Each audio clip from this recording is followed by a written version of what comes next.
Sir কি ধরনের উপসর্গ হতে পারে বা কি হতে পারে একেবারে মৃদু থেকে যদি আমি সিভিয়ার পর্যন্ত চিন্তা করি কি হতে পারে? এইটারও সিমটম ভ্যারি করে, মূলত নিউরোজেনিক। মূলত যেটা হয় যে এনকেফালাইটিস হয়, ব্রেনে প্রদাহ হয়, এটি সবচেয়ে তার জন্য ঝুঁকি।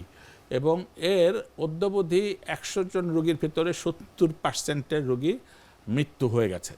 তার মানে এটি আসলে খুবই জটিল এবং ভালোভাবে অ্যাড্রেস করতে হয়।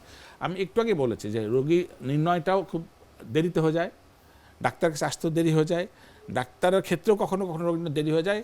সুতরাং এই যে লক্ষণ যদি প্রকাশিত হয় এবং শুধু যেন হিস্ট্রি দেন যে এটা উনি খেজুরের রস পান করেছেন, তখন এটা খুবই দ্রুতভাবে হাসপাতালে নিয়ে যাওয়াটাই হচ্ছে চিকিৎসা বিজ্ঞানের পক্ষে ভালো হবে। স্যার খিঁচুনি কিংবা অনেক সময় অজ্ঞান হয়ে রোগীরা আমাদের কাছে আসে এবং আমরা যখন হসপিটালে এই ধরনের কেসগুলো ডিল করি তো আমাদেরকে সবসময় এনকেফালাইটিস কিংবা যদি নেক রিজিডিটি থাকে সেক্ষেত্রে স্যাররা আমাদেরকে সাবধান হতে বলেন। তো এর ক্ষেত্রে আসলে কেন সাবধান হতে বলা হয় বা রোগীর লোকজন কিন্তু তার সংস্পর্শে এসে থাকেন, তো এটি কি আসলে কোনোভাবে ছড়াতে পারে?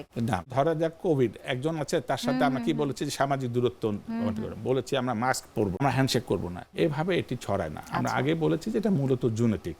আরও তার প্রচ্ছাবে মানুষের হয় কিনা এটা আরও হয়তো ভবিষ্যৎ গবেষণা বলবে।